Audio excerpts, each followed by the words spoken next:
this is fucking insane. Beat the shit out of each other. Go fucking nuts. I'm fucking scared. I don't know what's going on. Like, it was like just like this like insane like meltdown, like mosh call though, because it was super funny.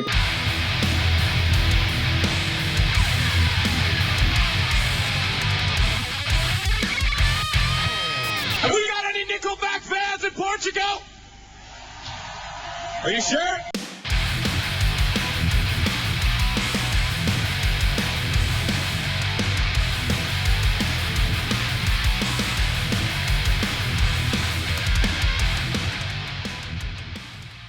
Cool. Yeah. Awesome. Well, thank you so much, everyone, for tuning in. This is another episode of the Scoped Exposure podcast. I'm very excited to be welcomed by a riff wizard from the Vancouver scene, Stuart from Misery Signals, Comeback Kid, and a plethora of other bands. Thanks for coming on the show. Mm-hmm.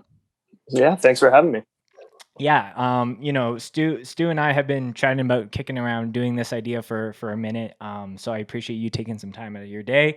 If there's any bands that I missed as far as like stuff that you're actively involved in right now, do you want to just run through those? The typical interview. Hey, my name is so and so. This is where I'm based, and these are the bands that I'm part of. Yeah, sure. Nothing you didn't really mention. Yeah. In Vancouver, currently playing guitar for Comeback Kid and Misery Signals, playing bass for Living with Lions. Yeah, that about covers everything at the moment. Nothing new going on. Right. Yeah. No, keeping your hands busy, in the sake of, doing music stuff online, but definitely seeing some of the things starting to trickle down. I think as far as the time of recording this episode, I think you guys had just announced that both Misery Signals and Comeback Kid are playing down in LA, I think it is. Nashville. Oh, in Nashville. That's correct. Yeah. Yeah, and I mean, we're hopeful that that's going to happen. I mean, with the state of the world right now, who knows? I'm not sure like what the circumstances will be crossing the border and whatnot. But right now, we're just kind of like committing to what we can in good faith that we're going to be able to do it. Yeah. Hopefully that happens. Yeah, it's one of those weird things. Like as Canadians, we're like watching all these Americans either get their second vaccine shot and they're already like booking shows and tours, and we're like, must be nice. Like, like that'll eventually come down the pipe. But it's pretty wild, like you said. Yeah, I definitely get like a little bit of envy right now. It's been, man, what are we? It's almost June. It's been like actually like a year and a half since Comeback Kids played a show. So yeah, and definitely I know Comeback Kid has some new things in the works. It looks like Misery Signals put out a killer record last year that I definitely want to chat about. But before we chat about music, it's tradition here on the show to check some bevs. So tell the people at home what you're going to be bringing to the show today as far as drinks go. I will be sipping on this fine, bubbly, peach flavored soda water. Mm-hmm. Bubbly has become like a favorite of mine. Being home all the time, it's nice to just crack a cold bubbly and not knock it back while you're watching a TV show or whatever, what have you. Yeah, it's definitely one of those things where if it's like a regular thing on the in the fridge, like having sparkling water or anything like that, I think is the right move for sure. Versus like drinking like Bud Light or any watered down beer of that kind. Definitely. Mm-hmm. It's like a nice change from being on tour all the time where there's always beer in the fridge or whatever. So when being home, it's nice to like just have a bubbly instead of a room temperature beer or whatever it is. And you're doing the one of the newer flavors that they came out with. I think it's the peach and the pineapple were the new ones. Have you tried the pineapple as well? Yeah, so I bought them both at the same time, a case of each, and I like the peach more than the pineapple. Pineapple was just like a little too pineapple-y. I don't know. There's just something about the flavor that didn't sit right with me. Granted, I did drink them all. Yes. Just on principle. But yes, of course. Yeah. You're not going to leave them there to just sit and not be drank. Of course. Of course not. Of course not. I do agree. I've had both of them, and it's funny because anyone who's an avid listener of this podcast knows that I talk shit on bubbly a lot because I feel like there's a lot of really. I think that as a if you're looking at the entire bubbly lineup, I feel like they only have certain ones that like pop out, in my opinion. But I have to say the peach one is very, very good. But I do agree with you. The pineapple is just a little bit too like it's getting into soda land versus just sparkling water land for sure. So I'm not sure how much you follow the show, Stu, but we have a couple Bev sponsors. So I'm going to be checking a blue raspberry lemonade sour from our friends at New Level, which is a brewery here in Calgary.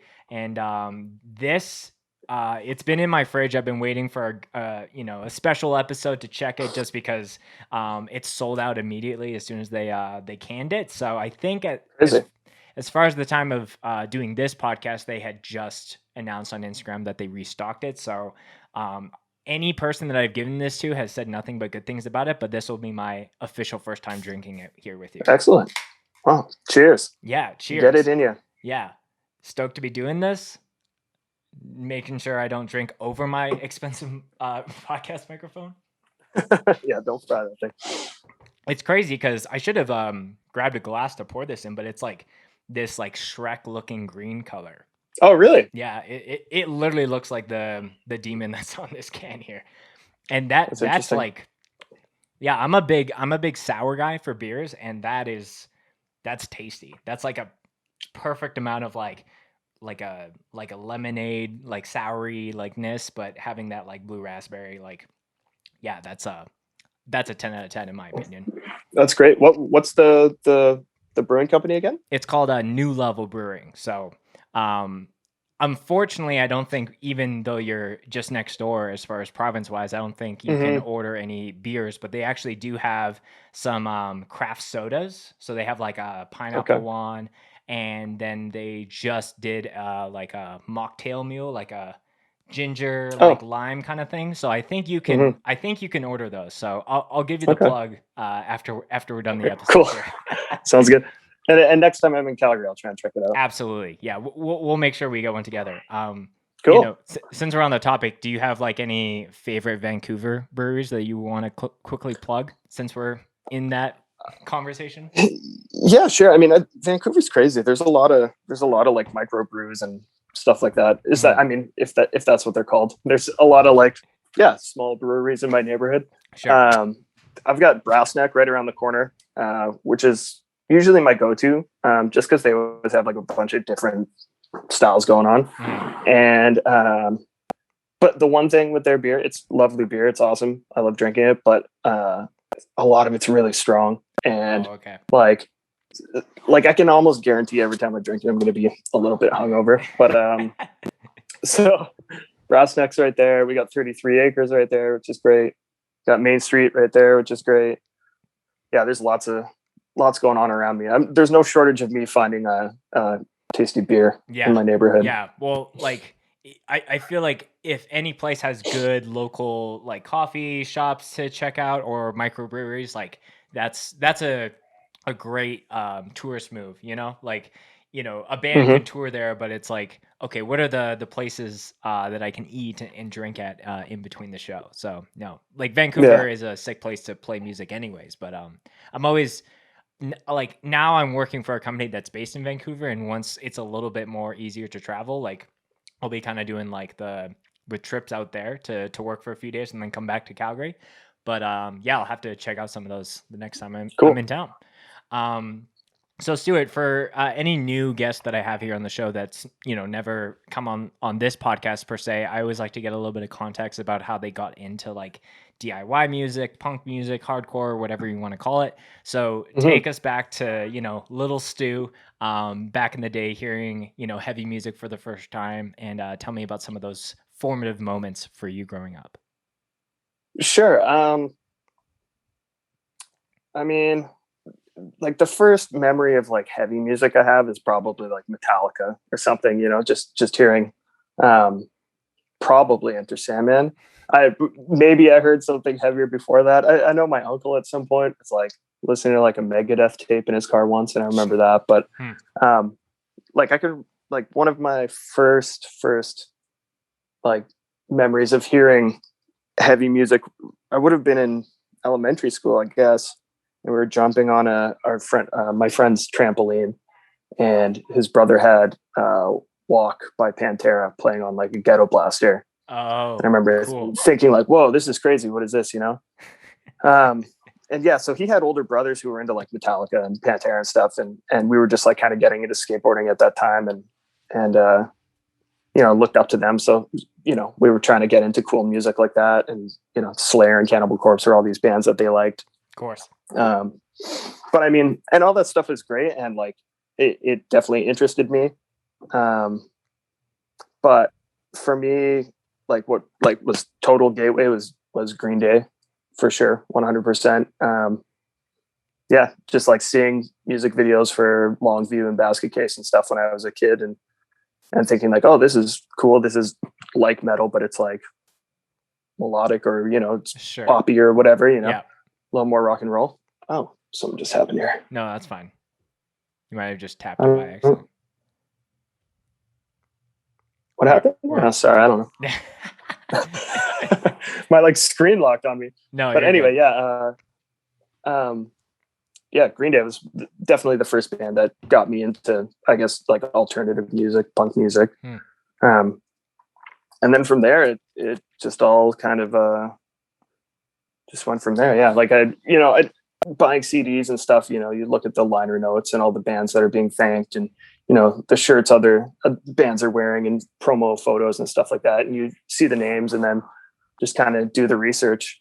Yeah, it's pretty crazy, like the breadcrumb trail effect that like any band can have. Like, you know, you have to like the amount of different things that can trail off for people being like, oh, like that vocalist wearing that shirt, like what's that all about? Like, you know, that's such a small thing, but like times that by a million when there's all these other people with cool shirts and tattoos and saying different things on stage or playing certain riffs. Like it's such a crazy thing about live music for people who have never experienced like DIY, like live music to that effect, where it's not just like you're going and sitting down in a seat. It's like, you're kind of like, it's kind of like a zoo and you're going around and you're like, whoa, what's in this cage over here? What's going on over here? So no, that's very, very cool. And yeah, it's pretty crazy just thinking about hearing certain like crazy songs and remembering like I was just jumping on a trampoline and then I heard this crazy riff come in. Yeah, I guess it's like, it's kind of in, you know, it's a life-changing experience when you're young and impressionable. But yeah, again, like that's it. And, you know, I've talked about this with a lot of friends, not to get like too far off topic here, but it was a cool thing, you know, to discover music that way.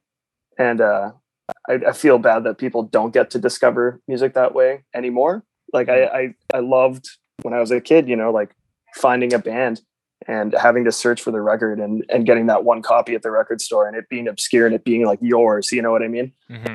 Whereas now with like the way music is released, it's just so disposable. And like, you know, if you don't like it, you just move on, which like is fine. That's cool. But like, I also, there's something to be said for like when you're a kid and you buy a record and maybe you don't love it, but you listen to it over and over again. And then you find what's good about it. And, you know, kind of like give the record it's worthwhile spin, I guess.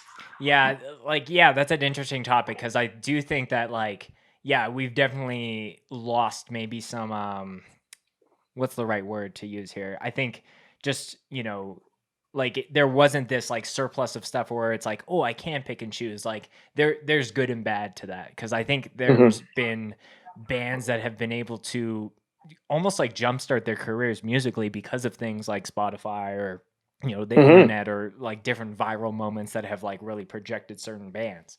And yeah, I think there was definitely times where it was maybe in your own mind, you only knew about that one record. And then maybe looking back, you're like, oh, like maybe this didn't actually hold up to, you know, the rest of what their discography was or the other bands in their space. But yeah, it's definitely one of those things where like, especially for yourself, like you've been doing music long enough to kind of see, like, I think when I was doing prep for this podcast, like Misery Signals was a band when like MySpace was around, and like most people in like, you know, the hardcore world now, like probably don't even know well, they might know what MySpace is, but for them it's like a meme or like a joke. Yeah, totally. Because back in the day it was like, no, this is what we're actually using to like get our shit out there. It's a weird thing too, because I mean, like, I don't think that platform was necessarily designed for music promotion, you know, and then they kind of started trying to make it something that bands could use to do that, because it is a great way to connect with a lot of people. But yeah, no, MySpace is a weird thing, man. Top 8, making you pick and choose and publicly put who you like more on display. Right. Yeah. No, like it's dicey. Yeah. Like it's pretty interesting how different, I guess like MySpace in theory is a social media network that, you know, has, you know, had its day, but you know, there's definitely certain platforms now where like even a band that's like punk or hardcore, and they're like, well, we don't really want to have a big social media presence or be on every single network.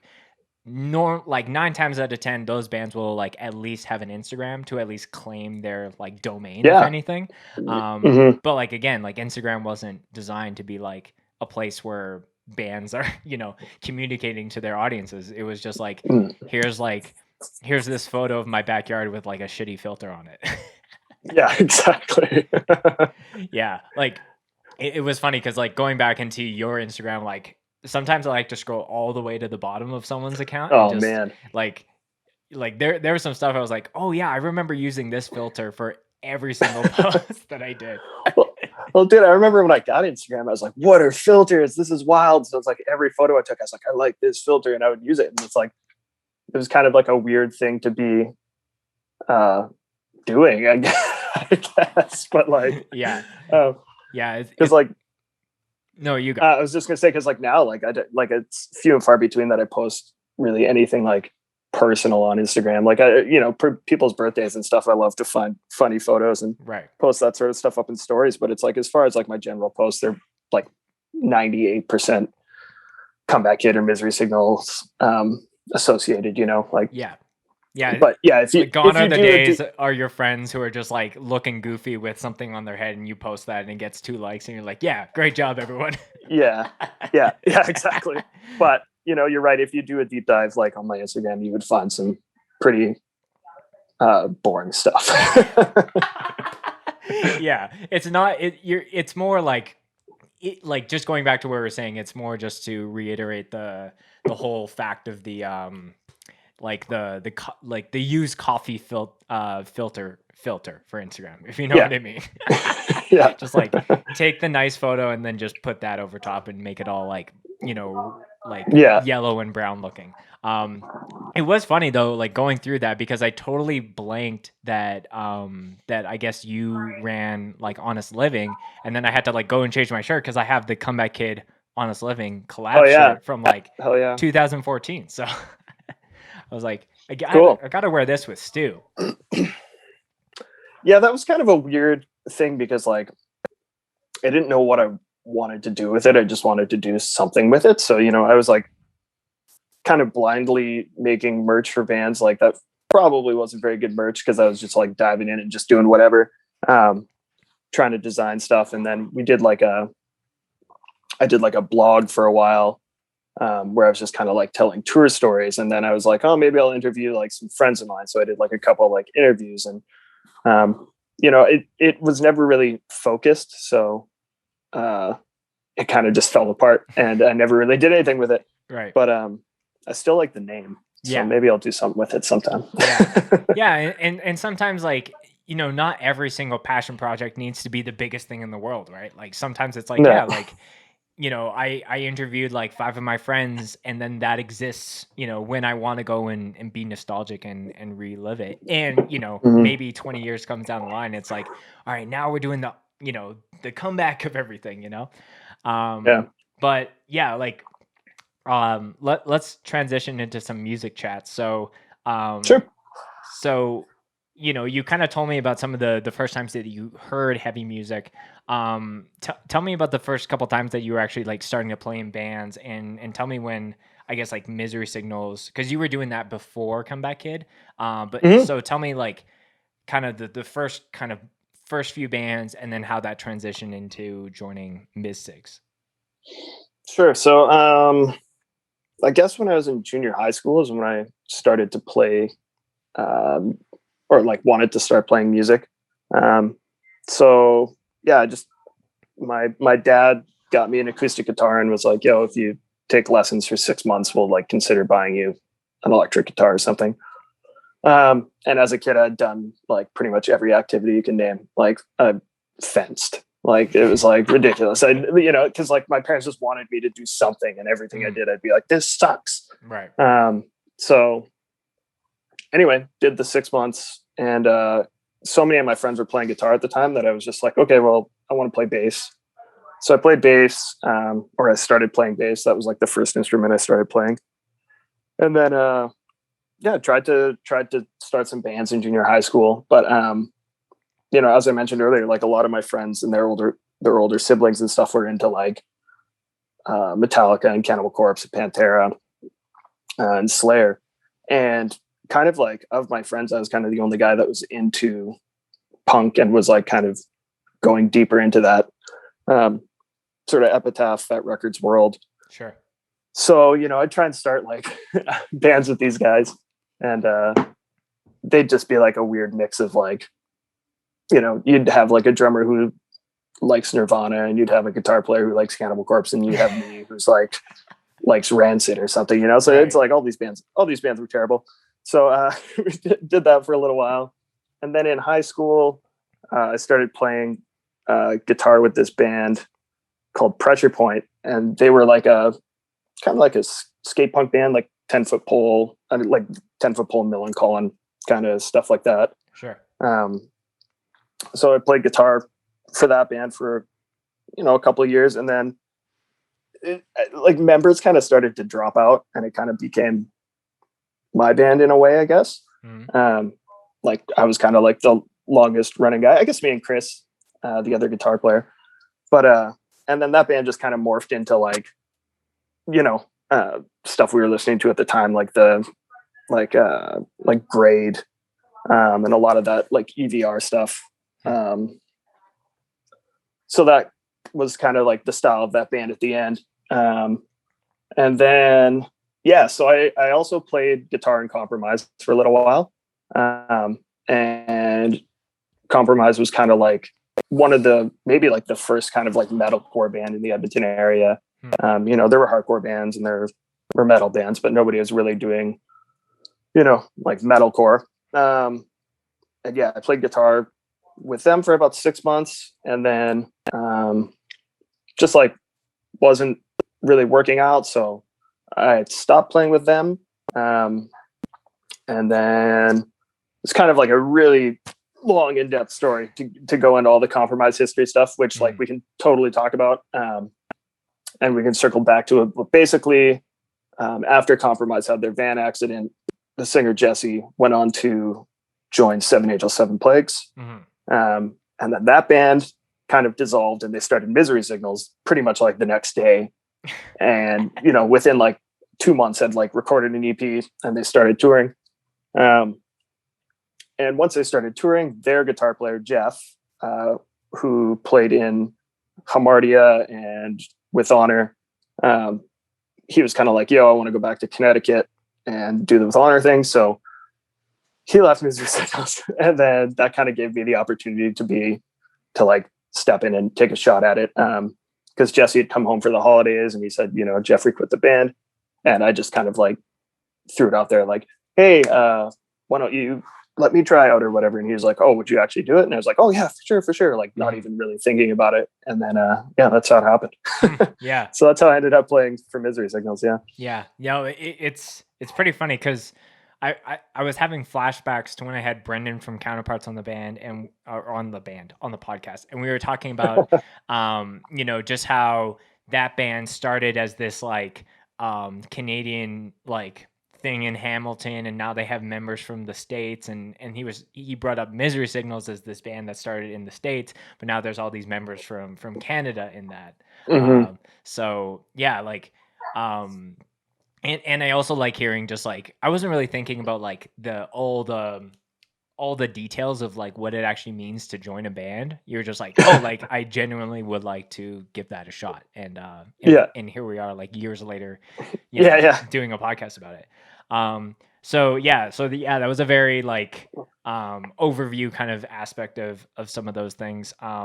Like what year, I guess, was that? Because, nowadays, I guess like it's pretty funny how like Misery Signals and Comeback Kid are like bands where there's like some long distance aspects where there's members in multiple areas, but like, when you originally joined that band, like I'm sure it was a lot harder to like, get practice schedules up and communication. Like it's not as easy as it is right now. Yeah, for sure. It was a way crazier time. So I think the first tour or the first like rehearsal I ever did with Misery Signals, would have been, I think it was like February 2003. Okay. Maybe March. Like the first actual tour I did with Misery Signals was April 2003.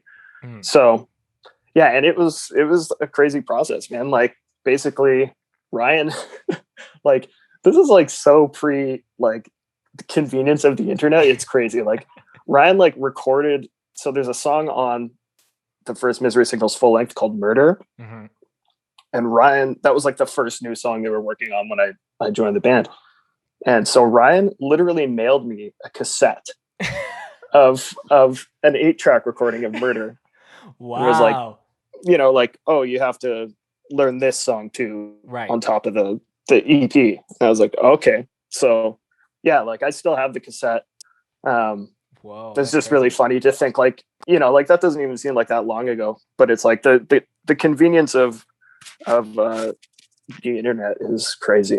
Well, yeah, like the because fact that now you can just, like people have computers in their pockets at this point. Like hearing Ian from Regional Justice Center being like, this is how I demo the stuff, and he does it on all, like he's like A/B tested all these different iPhones, but he does everything like I set up the phone behind the drums, and then like the fact that you can literally record a demo and then fire it off as like a text message, and then someone can learn it, or you take a video of you playing it, like, that's a luxury ultimately where Stu comes from. Yeah, it's totally different, man. Like, I mean, when I joined that band, I didn't even have like a cell phone, right? Like not even like a crappy cell phone. So it's like, it's totally a different world, and like, even especially, when we wrote Ultraviolet, the last Misery Signals record, so much of it was like demos on computers being sent back and forth, right. and it's crazy. Yeah. So I guess like I do want to jump to Ultraviolet and the new record talk, but like, how were you communicating with the band, like with no cell phone? Like, were you emailing? Were you carrier pigeoning? Like, how was the stream of communication happening? Telephones, like for real, and like emails to an extent. Emails weren't even then, for us, weren't like what they are now. Like, sure, you'd write like an email a week kind of thing or whatever. Like you wouldn't be like replying that day because it's like you aren't sitting at your computer or you don't have email on your phone. So it's like you check it and then you just don't think about checking your email because what the fuck is email? So absolutely, that's so funny. Yeah, so that's how we were chatting at that point, and it was really weird too because like I had met those dudes when they came up to do the shows with Seven Angels. But beyond that, I didn't really know them that well. And it was like a pretty intimidating thing because these are these like cool dudes in a hardcore band from America, and I'm just like some dork from the suburbs in Alberta, who's like probably not very good at guitar, so like I just like kind of had to like fake my way into that scenario. Yeah. As soon as you got like, yeah, you can do this, you're like, oh shit, like, all right, here we go. Like, yeah, totally. But like one kind of blessing to that is like the EP is recorded so badly, and I just kind of like had to figure out what was what. And then, when I was jamming with the guys, when I got there, I'd be like, well, is this how it is? And like Ryan just kind of was like, I don't know, because Jeff recorded those parts, and like, yeah, it's fine. Like, it sounds good, so just do it. So like, kind of like, some of those songs have probably never been played correctly since Jeff was in the band. Yeah, no, yeah. Like nowadays, it's like, here's everything all tapped out, and like, how dare you like get one fret off? Like, yeah, like, man, it's crazy. Like, just sidebar on that comment. Like, we just did like a tab book for the last Misery Signals record, which A is like crazy. Like, why? That's awesome. We have a tab book. That's cool. Like, I don't know. It's like a cool thing, but like the process of getting that done was like really interesting, because the wonderful people at Sheet Happens, they just like basically have a guy that can like transcribe everything. So like we sent him like the stems from the sessions, and he just like sent back everything. And, Ryan and I would like go through it and play along. And I was just like, yeah, this is perfect. Cool. Like, you nailed it. Yeah. It was like, that would never happen by this, like, first time you join Misery Signals, like someone's like, okay, please send me a video and mail me the tape, and I'll like try and figure it out. Like, the fact that can happen, like, obviously, like, it sounds like an immense amount of work, to be sending those things. But again, like, technology is kind of at scale now where, some of those processes can happen within a blink of an eye. So that's very cool. Again, too, like learning that Misery Signals EP in the winter of 2002 or whenever it was, like you just said, like nobody could send me a video, like, unless they filmed it on like a Hi8 and like then mailed me a Hi8 that I then had to get onto VHS or watch on a video camera or something. Like, it's just like the convenience it's crazy, the difference now. Yeah. So, let's chat about the new record, Ultraviolet. Kind of came out, I want to say like spring, summer of 2020. Kind of like, I think you guys are kind of in that window of time where like the pandemic first hit, and bands were either about to go on tour for that record, which I assume that end tour that was coming through Edmonton and Calgary and all those was probably going to be I think that was promoting that. That was one of the most anticipated things for me. Like, for a number of reasons, like, have never seen you guys live before.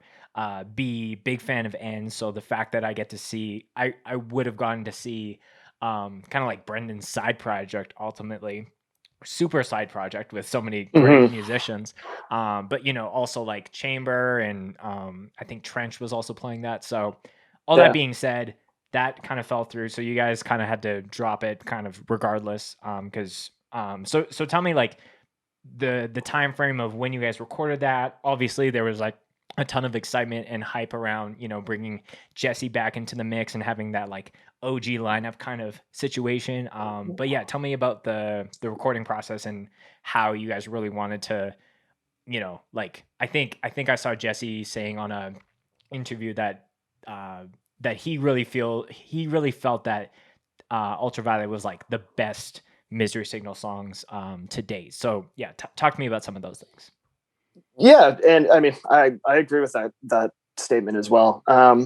So I mean, it was a crazy long process. Like, so basically when we did the Malice X shows in 2014, that was the 10-year anniversary of the first band's LP, and we did this tour with the original lineup.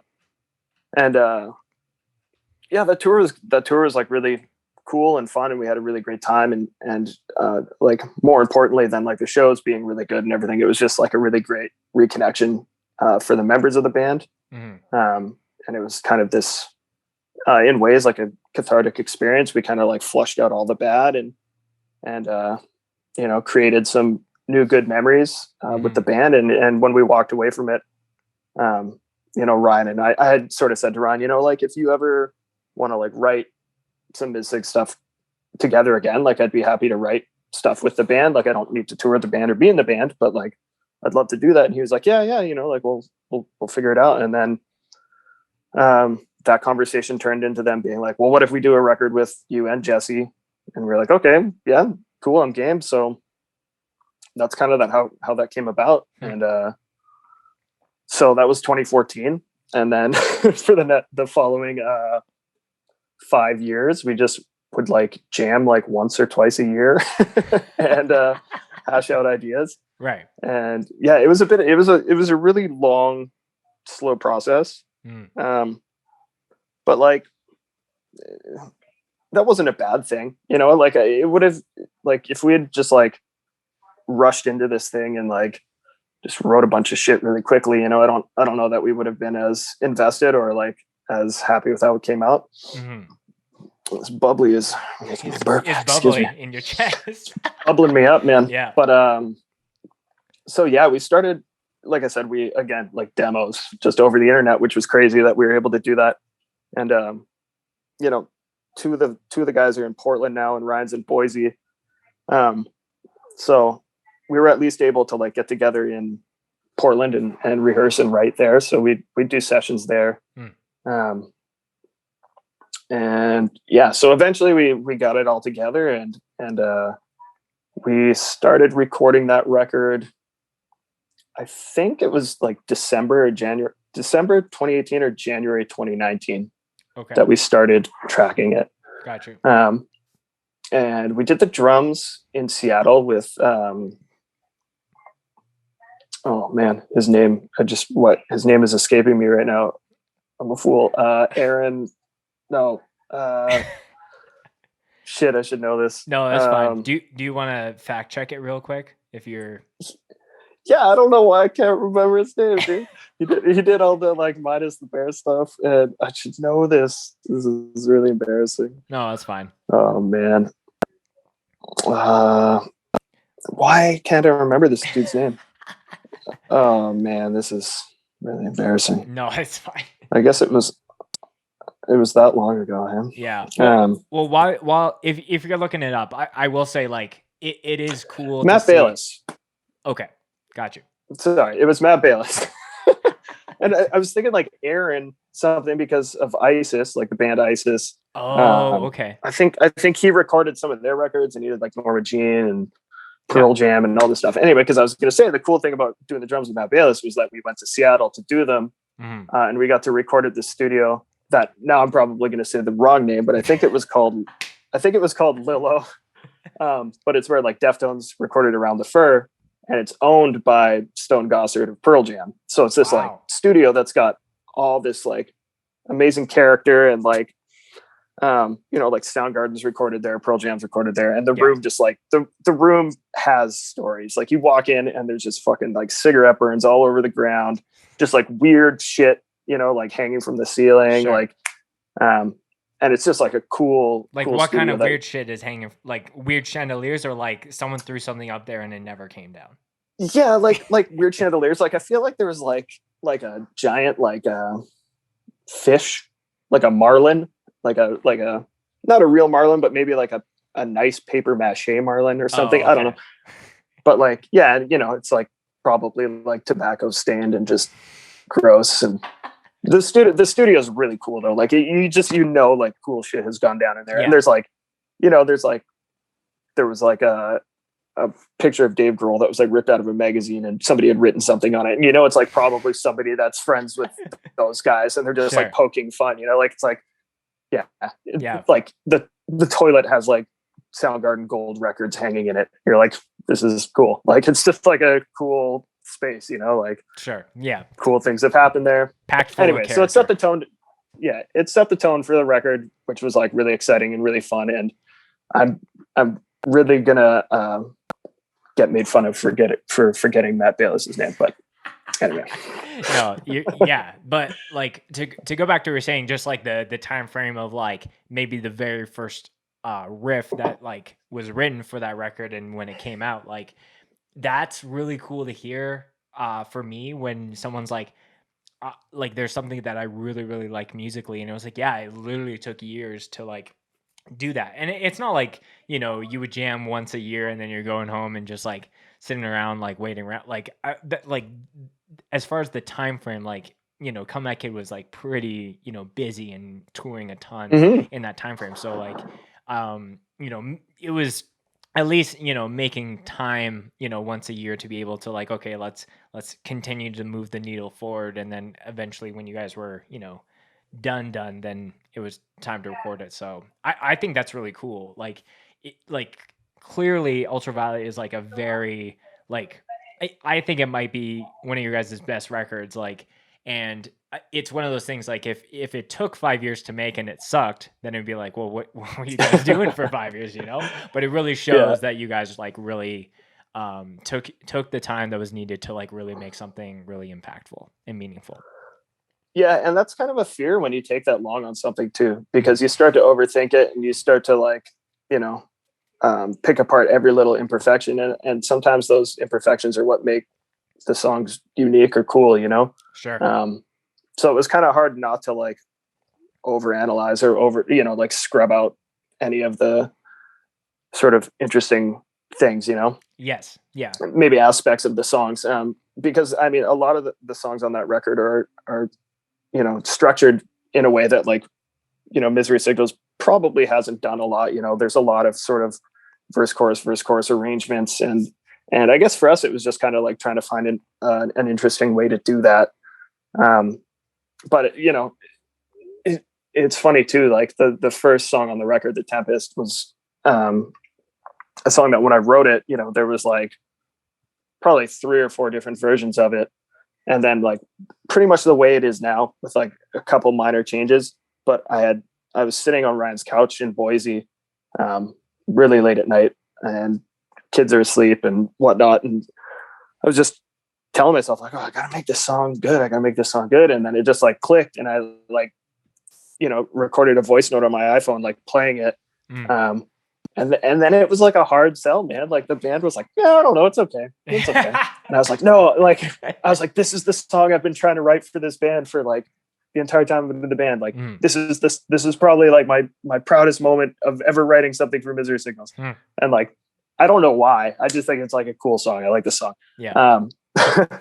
But yeah, it took some convincing, and it really didn't come together as like a front runner until Jesse sang on it. And then I think everybody was like, oh, Yes. okay. Mm-hmm. And then like, once that happened, we were like, okay, yeah, this song's sick, and it's going to be the first song on the record. Yeah, no, that's wild to hear, like the opening song of, this record that, took 5 years to make it, like, was, this big kind of like, it's the very first thing that people are going to hear when they play the record. Right. So like, you want to make sure that counts for the first time. And that song was like at some stages might have not even made it, but like sometimes, and people have come on this podcast and said it, and I just like to remind any people in the audience is like, sometimes like a song that like, it's not like instrumentally blows you away. Sometimes it is the vocals that really take it from that like ant song to like, whoa, this song is crazy now. So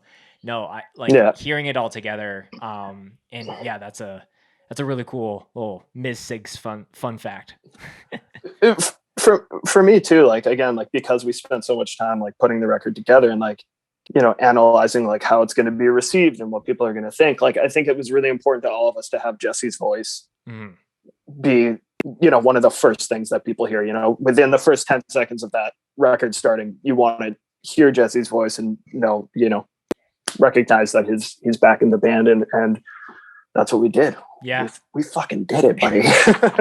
No, like, and I feel like that applies in music, but in other things as well. Like the way that I structure, this podcast, and this is going to get a little meta here for a second, but like, if someone is clicking on an episode to listen to Stu from Misery Signals and Comeback Kid, I put like a snippet at the very beginning before the intro song and all that bullshit kind of rolls in to be like, yeah, like, here's the person that you're coming for. So no, I really think you're right in that is like kind of like being self-aware of what the people want and like kind of providing that within the first few seconds. So yeah, it's very cool.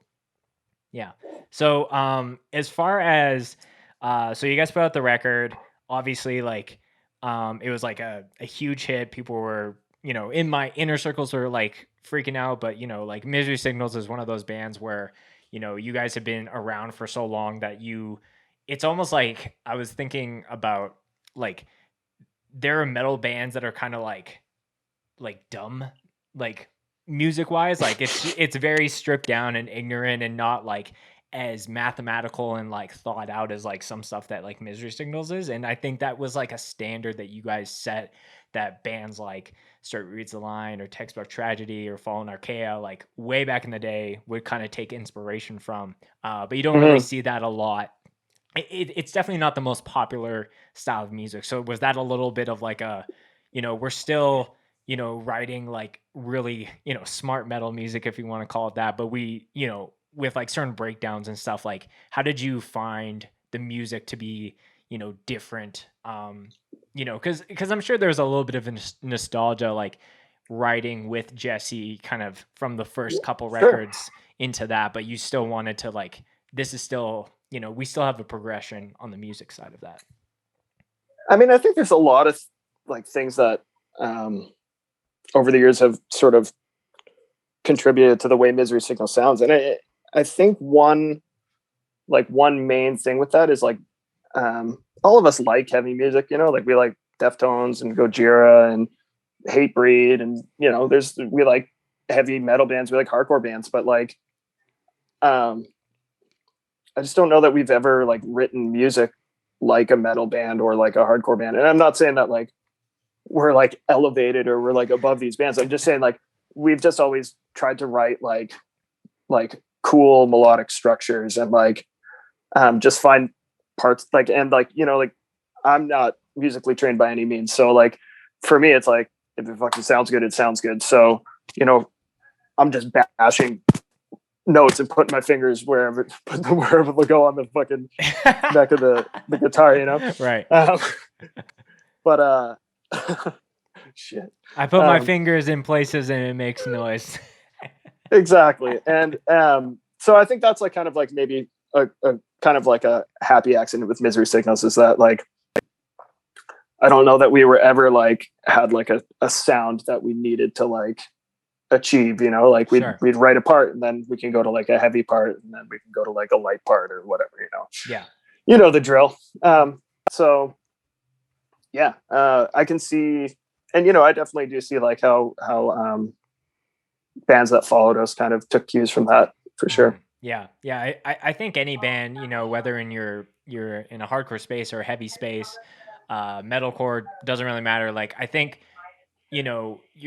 you're doing a disservice to yourself if you're setting up these like creative boundaries of like there's no way that we're gonna do something like that. Like you could try it out and be like, okay, that sucks, we're not gonna put that in a song. But like at least I think it's I'm blanking on his name, but the guy that has done like, I think it's Will Putney, has done like Knocked Loose's latest record.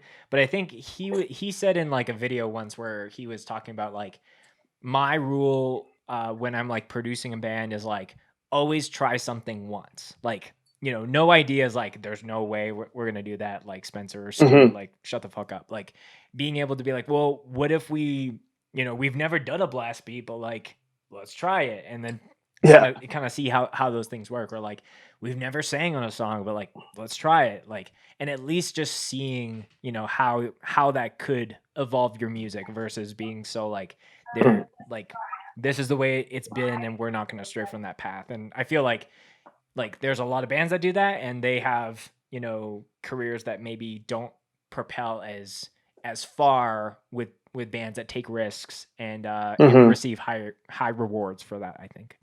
Yeah, no, that's definitely true. So, this will kind of be the nice segue from Misery Signals into Comeback Kid. So this is kind of like a two-part question for both bands. What is a song that you feel is overrated in each respective project, and then a song that you feel is underrated? So if you could like, I wish we could play this a little bit more, but like it's not gonna, I know people don't know the words to it or whatever it is. Sure. Yeah. Where does your mind go with that? I guess with shit. It's just funny to think about because it's like with Misery Signals, the one of the bigger songs the band has is the Failsafe. And I don't like playing that song, man. I don't like that song. And it's like kind of expected for us to play it. And I'm like, I don't know, fuck that song. But whatever. I'm not saying it's not my favorite song. Yeah. So yeah, probably that song with Misery Signals, like of the songs that we play. And then songs we don't play. Man, there's a lot of songs we don't play. It's like fucking a lot of records. Yeah. There was. It's a hard question. Maybe I'll just take the easy way out and say on of Malice, there's a song called what is it called? In Absence of. Man, I'm so bad at this. People are gonna be making fun of me all over the place. No, you're don't good. Don't even know your own song names. Dude, I got the cheat sheet. I'm checking it out. Well, that record was around the time where it was like, let's have really long song names and really long album names, and you're like, oh, let's shorten it. Like, let's. Dude, this record came out 18 years ago. How am I supposed to remember the song names? On Account of an Absence. It's like kind of like I remember when we wrote that song, like I was like, dude, this sounds like Turmoil or something, and then it's just like a kind of like a heavier hardcore song in comparison to the rest of the songs on that record. Sure. It's got a super hard breakdown. It's great. I think that's a song that I wish we played more. And you know what? People might be psyched if we played that song. Yeah. And then I guess with to move over to Comeback Kid, man, this is a risky topic. Thankfully, like I will say for like songs that I wish Comeback Kid played, there's a lot of stuff on Broadcasting, which like, being a fan of the band before I was in the band, like I love Broadcasting. I just think it's an awesome record. It's like a really like cool guitar record. There's a lot of cool like guitar stuff going on, and I like the songs. I like the vein. Like there's a lot of fast stuff on it, which like with Comeback Kid, that's like my favorite. It's just like the fast punk stuff. And so yeah, pretty much I would say like anything off Broadcasting, any of the like back half of Broadcasting, I would be stoked to play. Yeah, I wasn't expecting that. So that's interesting because I think the only song that you guys would play off of that would be why am I blanking on that? Is it Broadcasting, the title track? It's Broadcasting. That's the only song. Yeah. When I started playing with them, we played like a couple others. I think like Hailing on Me, and I think that might have been the only other one that we played. But yeah, those guys like Andrew and Jeremy are like really weird about that record. I think when it's the follow up to Wake the Dead, you're gonna be weird about it just because Wake the Dead is so loved, and then to have like anything following it up is kind of like it's it being in the band, it probably falls a little flat. Yeah. Well, yeah. Like there's a lot. Like speaking as like someone that grew up in Winnipeg, and Comeback Kid was like this like. That was like the hometown heroes that I was looking up to as I was getting into hardcore. Like obviously, with changing up who's on the vocals, like Scott stepping away and Andrew taking up that role. Like I've always been a big fan of Andrew's style of vocals, and I loved Scott's as well. I think that they were just kind of like apples to oranges. Like there's stuff to appreciate in both. But yeah, like there's like Wake the Dead is a huge hardcore record to follow up with. But I think I think after Broadcasting, like there's, Symptoms and Cures is like, I feel like very underrated when it comes to Comeback Kid material. There's like a ton of songs on there where I'm like, man, like I wish that, I think it's Manifest. Have you guys ever played that song live? I think they may have when the record had just come out. I kind of came into the band like halfway through that record cycle. Sure. Okay. So yeah, like I kind of remember them playing it. I might have learned it. Like we might have rehearsed it at some point, but we probably did play it like once or twice. Yeah. I know they did without me. I can remember seeing it live. But yeah, I think that record's really good too. Like that record's super cool. There's awesome songs on that record. Yeah. I was trying to get the dudes to play Crooked Floors. the last time, like the second song. Yeah. When we went to Australia, the last time we like played shows, it was like technically the band's 20-year anniversary. So we're like, yo, let's like pull some like deep cuts out. So we did a few like songs we hadn't played in a while. Just like, what did we even do? I don't know. We just did like a grip of like songs we wouldn't normally play, but I wanted to try and do Crooked Floors, but it didn't see the light. It didn't see the light of day. No. I just love that one riff in Manifest. Like it's just so hard where it's like like, oh man, just hits so hard. So I was like, I'm curious if there's a live set of Comeback Kid somewhere online where that song is played, so I can at least see it in the flesh. I don't know. Yeah, I'm sure you can find it on Google, man. As we spoke about earlier, the internet is amazing. You can find a lot of things. Yeah, that riff in itself is like so Jeremy. It's like crazy. Like, dude, like that's like one thing I've learned like from playing in a band with those guys over the last whatever it's been 8 or 9 years. Like Jared he writes awesome shit, and it's like always like shit where I'm just like, dude, what the fuck? Where did you come up? Like, where do you even get this? You know? But yeah, just like these, like always the breakdowns are just like really, really well done. I'm like, fuck. Yeah, no. Because like for me, I'm always just like, just go dun, dun, dun, dun, dun, dun. But he'll like gets all over the place. Right. I'm like, what makes it hard for me? You know? Right. So to transition it back, so if we were say an underrated song that you would like Comeback Kid to play live, it would be Crooked Floors. This is the danger zone as far as like overrated songs in your opinion.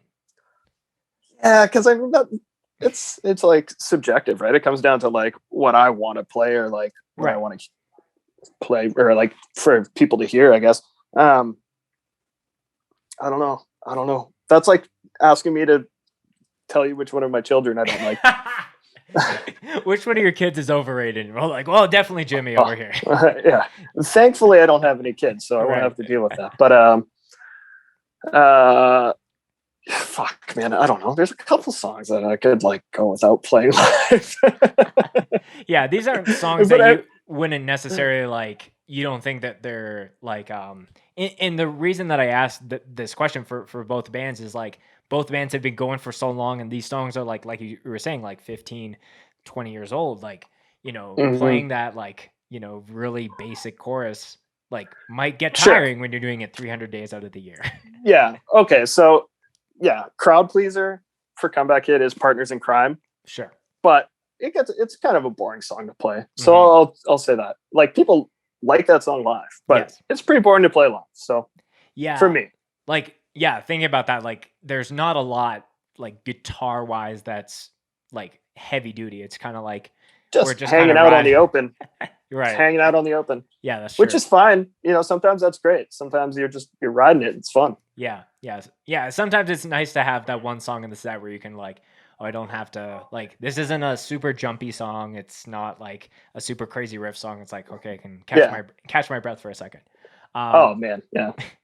Since we're on the topic, I do want to chat, like things on actual Comeback Kid stuff, but I had this like small little segment prepared. So anyone that's seen Comeback Kid live knows that you guys, anyone in the strings section, bass or guitar, catches a lot of air. Lots of punk jumps, lots of posse jumps, whatever you want to call it. So if you can be as biased as possible, I have different categories of like different accolades for a Comeback Kid jump. So in your opinion, who's got the best, the most amount of air out of the three? I'm not sure who's currently, what's his name from Living with Wines is still playing bass? Yeah, Chase. Yes. Yeah. So between yourself, Chase, and Jeremy, who do you think catches the most air, like the highest point? Probably Jeremy. I think most of the answers for these jump questions will be Jeremy. Yeah, he's like the oldest dude in the band, but he's like, no, I'm gonna keep all the records here. Well, he's really good at getting his knees up high. See, the problem with me is I keep my body behind the guitar, but he like like just go around it. I don't know. He's got wild style. Yeah. So is he gonna take the cake for the cleanest jump or the best posture on that regard as well, you think? Yeah, probably. I mean, Jer looks cooler on stage than like anybody else in the band, like without question. So I think like whatever, whether it's jumping or walking or leaning on a monitor, like he definitely looks like the most like rocking. He's hard dude. Absolutely got like a very established foot on the monitor guitar playing kind of look for sure. Yeah. Oh yeah. Who do you think he has the most endurance though, out of everyone? Yeah, I mean, probably. It's hard to say now. We've all had a couple. We've had like 2 years off. Yeah. Everybody's been pretty good to themselves, staying healthy and stuff. So I guess we'll see when we get back. I mean, at one point, Jared was running marathons. So again, like he's kind of unstoppable. Yeah, he's kind of like the straight edge vegan Terminator of guitar playing goes. yeah, except not straight edge and okay. Partying. Well, not so much in the last few years, but he used to tie it on impressively. So got you. I thought he was. I knew he was vegan for sure because we talked about that when he was on the podcast. But I thought he was straight edge as well. But yeah, no one in the band is nailed to the X or no. Can you say nailed to the cross? I don't know. Yeah, nobody's straight edge. I was like nailed to the cross. I was like the cross of the edge maybe. Yeah, but anyways, so let's do a little bit of history on the Comeback Kid side as well since we have some time here. So it was interesting when I saw you join up with that band because I think, and just correct me if I'm totally off basis here, but I think that was the first like out of town member of the band, like with the large majority of people either originating in Winnipeg, and then you kind of came in and it was always like Stu, the Vancouver guy that's playing in Comeback Kid. But now it's like Comeback Kid is literally stretched out all across the country with people in Toronto, people in Vancouver. So like, again, like there's some parallels with, joining up with Misery Signals, who was on the other side of the world at that point. So yeah, just tell me about how you guys, at the time of you joining Navigate as a band with like, not being like all in the same space to just like rip over to someone's house or the jam space and jam. Yeah. So, I mean, before I was in the band, the bass player, so Kyle and Jeremy were living in Winnipeg. Andrew was in Toronto. Right. And then Matt and Casey were actually both lived in Minneapolis, which is about 6 or 7 hours south of Winnipeg. But because they're kind of close, they kind of have like the connection between the scenes. Sure. And so like kind of long story short, but I think like, Comeback Kid eventually had a bass player from Minneapolis who then they recruited Casey. And then through Casey, they ended up recruiting Matt to play bass once Kevin had left. So, yeah, I mean, so they had dealt with like not really having members all in the same city. And like, it's totally funny. Like when I joined Comeback Kid, like I spent, probably like, I knew like for like probably a month and a half or whatever that I was going to go down and do this tour. So I was learning the songs and whatever. And then we actually started a tour in Minneapolis, I think. So went down to Minneapolis and we rehearsed like for like an hour and a half or whatever, like pretty much ran through the set once in this jam space. And, I was like, yeah, so it's good or whatever. And they're like, yeah, it's fun. and it was like a thing too, like where, I wanted to join the band, like right out the gate. Like, my buddy Casey was the guitar player and he was like, yo, I'm going to quit. You should ask him if you can play guitar. And it's like, yeah. So then I was like kind of bugging Andrew quite a bit, being like, yo, just let me play guitar. And he's like, yeah, we'll see. We got to try it out, try a tour. And I was like, no, it's going to be fun. Like, I'll do it. And then, like a year and a half, 2 years go by. And it's like, nobody ever told me I was in the band. And then now it's like been like 9 years. So it's like, I went and did the like hour and a half practice. Right. And they're like, yeah, it's pretty good. let's go on tour for 10 years or whatever. Yeah, you're almost like grandfathered in at that point. You're just like, yeah. It's a crazy thing with Comeback Kid, and I mean, like, it's going to be. I mean, we're obviously going to have to rehearse before we go on tour this year, hopefully. But you know, when we're active and when we're going, like we don't ever rehearse. Like we don't like maybe Lauren and I will like run through stuff like the day before, a couple days before we leave, just to be like, are we forgetting anything? And just you know, get the sort of memory back and then move it back of like how the songs are played. But as a band, as all 5 of us in like one room, like, dude, if that's happened 8 times for it, like if that's happened 5 times for a tour, like I'd be surprised. Like in the entire time I've been in the band, like even when you know Chase started playing bass for us a couple of years ago, he just filled in when our bass player couldn't do a tour, and then it kind of ended up just Chase ended up playing bass in the long run after that. But you know, he didn't even practice with the band. Like he literally flew to Europe and we just played a show. Like he didn't practice with the band. It's I don't know.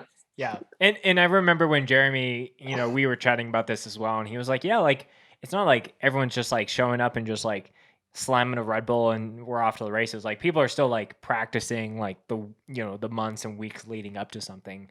Cause that's, you know, what you guys do as like your job.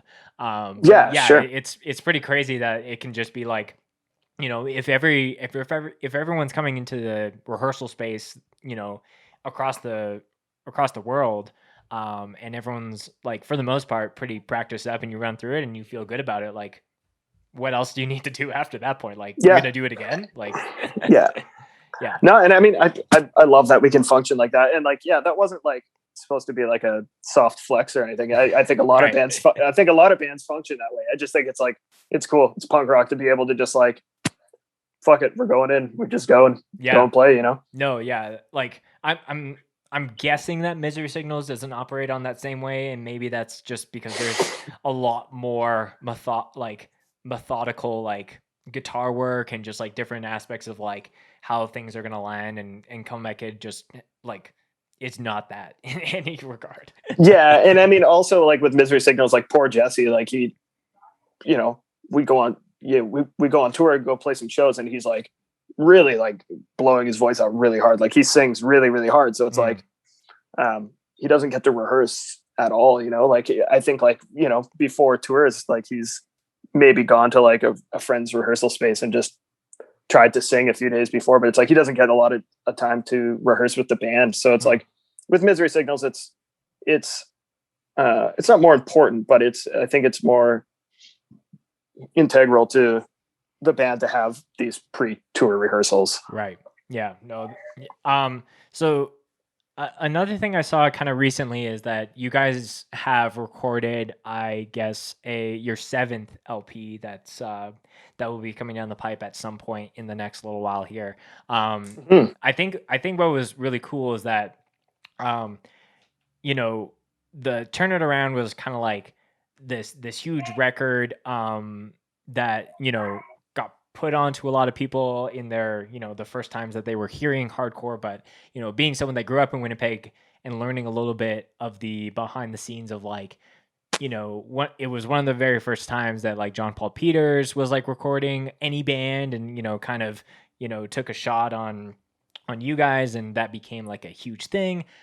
So to see you guys recording it at Private Ear in Winnipeg was like really cool to see, kind of like, whoa, like it's kind of like this whole, you know, all those pieces kind of circling back. So I'm sure that there's certain things that you can't talk about the record specifically, but anything that you can share on that process and what people and fans of the band can expect would be awesome.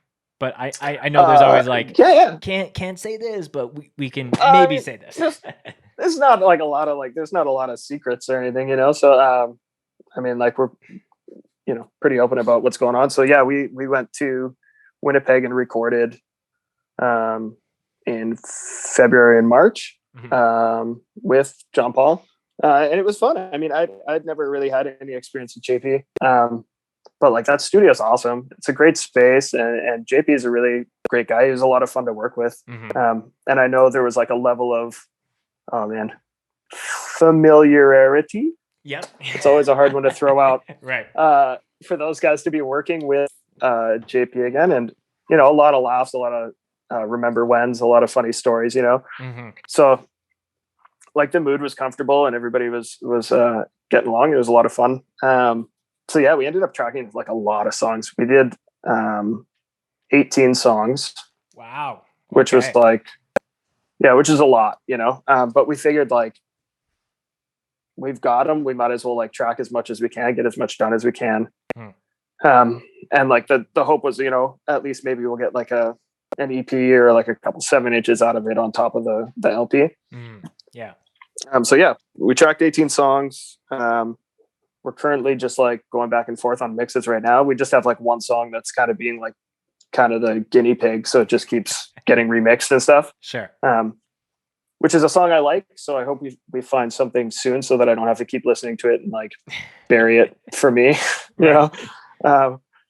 but yeah, yesterday we got to a point where everybody's like, yeah, I think this is good. So, so we should have we were hoping the record would be out by the end of this year.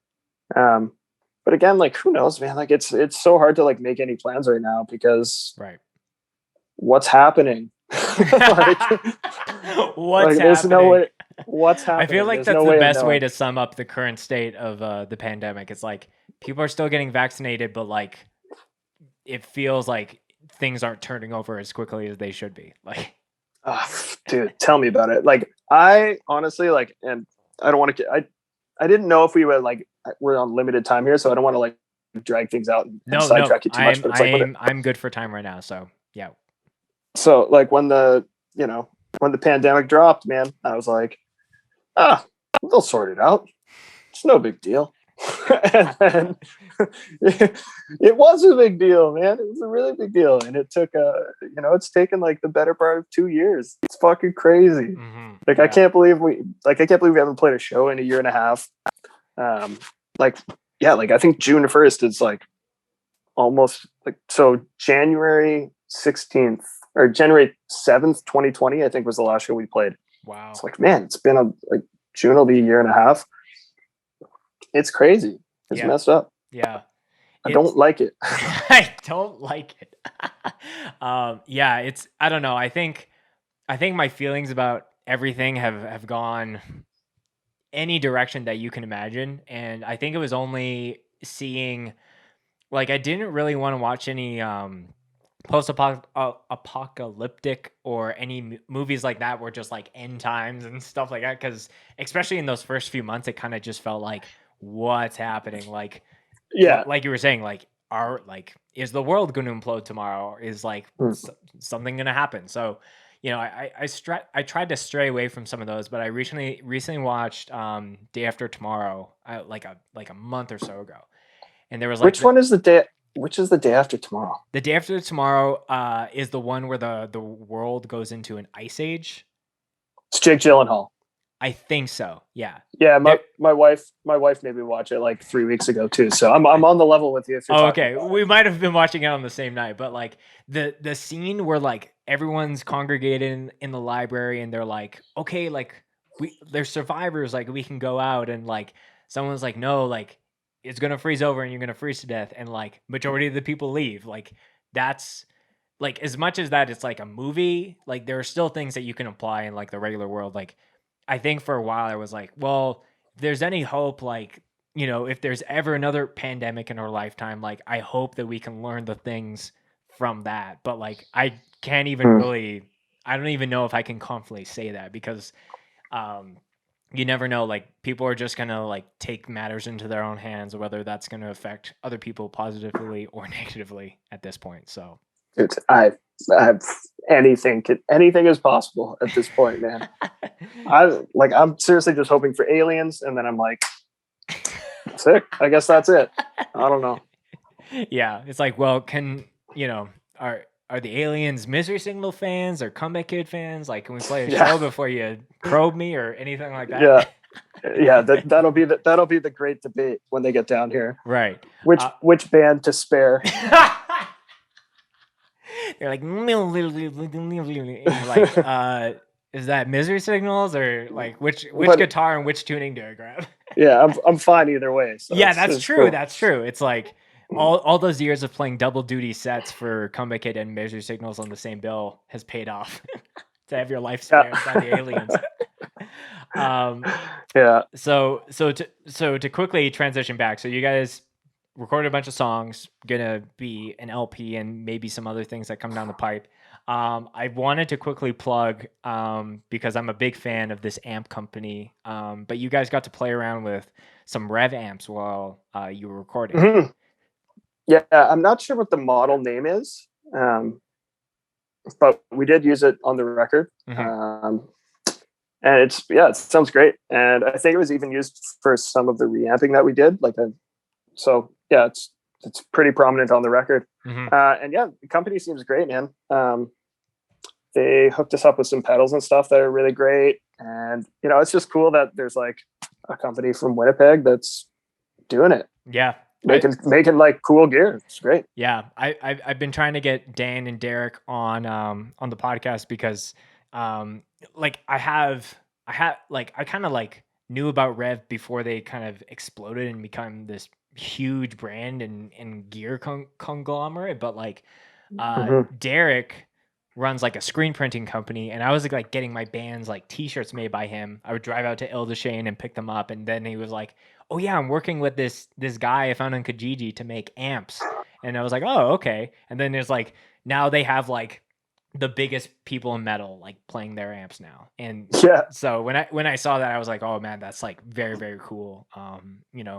Anything that they do like amp wise or pedal wise, like it sounds badass. I purposely have a homie of mine from Regina who will do reamping and the mixing and mastering of my band stuff because he has access to a Rev, and I used to have one, but it got burnt down in a jam space fire. That's another story. That I've told in this podcast time and time again. But the fact that he has access to a Generator 120, and I can say like this has Rev on the record, that's an accomplishment for me. So to know that new Comeback Kid is gonna have Rev, that makes me very, very happy. Yeah. They're great. They're great heads. So yeah. Shout out Rev. Shout out to the Rev hooking it up. Yeah, absolutely. Well, Stuart, this has been really, really fun. We've kind of hit a lot of different bases here, and told some great stories. Talked about aliens a little bit. That was fun. The last portion of the podcast that I always get my guests to share is a favorite mosh story from your day. So that could literally be anything from like, this happened to me, this happened while I was playing, like I did this, or could have just been something that you saw while you're standing side stage at a festival or something. Whatever's the first thing to your mind is how we kind of start to end the show. Man. You realize how many mosh pits I've seen, bro? It's into the thousands. No, I couldn't even begin to tell you. Like, there's one that like sticks out to me that's really funny. That was just like a mosh call. Okay. So yeah, I won't even like mention the band's names or anything, and this was a long time ago, like pretty early on in Misery Signals career, but we were on tour with a band. They're kind of just like a mosh, like beat down kind of band. And their singer, younger guy, we're in our 20s at that point, like early 20s. Mm-hmm. And he finds out that he's going to have a kid. And it was kind of like a unplanned thing. And I remember him being on stage and being like, I just found out that I'm going to have a fucking kid. I don't know what the fuck I'm going to do. This is fucking insane. Beat the shit out of each other. Go fucking nuts. I'm fucking scared. I don't know what's going on. Like, it was like just like this like insane like meltdown, like mosh call though. Cause it was super funny. Cause he was like, you fucking motherfuckers, I'm about to have a kid. Like, it was just like so funny. Wow. That sounds like, authentic as fuck. Like, yeah. It was very passionate. Yeah. It was really funny. Like, I'm not really sure how much of this is like him just, like being like a meathead performative, like fucking kill each other. But it's like some of it was like bleeding into just like, I don't know what I'm going to do. Yeah, it was really it was real as fuck. Wow. Which is probably why it sticks out in my mind to this day. Yeah. Well, like as crazy or cringy as the mosh calls can get, like, did people mosh? That's the ultimate question. Fuck yeah, they went off. I think it was South Carolina, so people went off, man. Yeah. There's like a ton of like dads in the audience that are like, I've been there, and they start swinging. I can't remember the name. I think it's called like the new something tavern, and I think it's in South Carolina. And homie from Stretch Armstrong was like the booking guy there. Okay. And I remember it was like that venue, his show. And yeah. So any of the South Carolina listeners, if you know the band or if you were at that show, yeah, you can put together the mystery. Yeah. I'll give you a little clue. Yeah, absolutely. Well, Stuart, again, this has been really fun. Really appreciate you giving me some time, chatting about some things with both of your bands. If there's anything that you want to shout out or plug or send the people off with before we finish recording, the floor is yours for whatever you got. Sure. No, thanks for having me. It's been awesome. I feel like we could have done this for like 2 hours, probably. I get so nervous going into these things, but it was a lot of fun. Mm-hmm.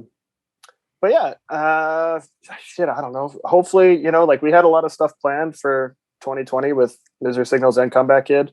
But like now we're going to have a new Comeback Kid record coming out soon. Hopefully we'll be able to pick up some Misery Signal shows and make up for all the shows that we missed on the release of Ultraviolet.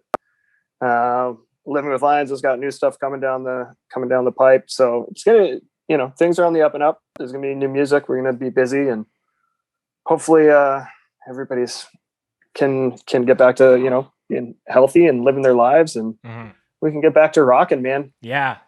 I'm very much looking forward back to rocking, and like for someone like yourself who your full-time gig is rocking, I hope that you can get back to that sooner than later.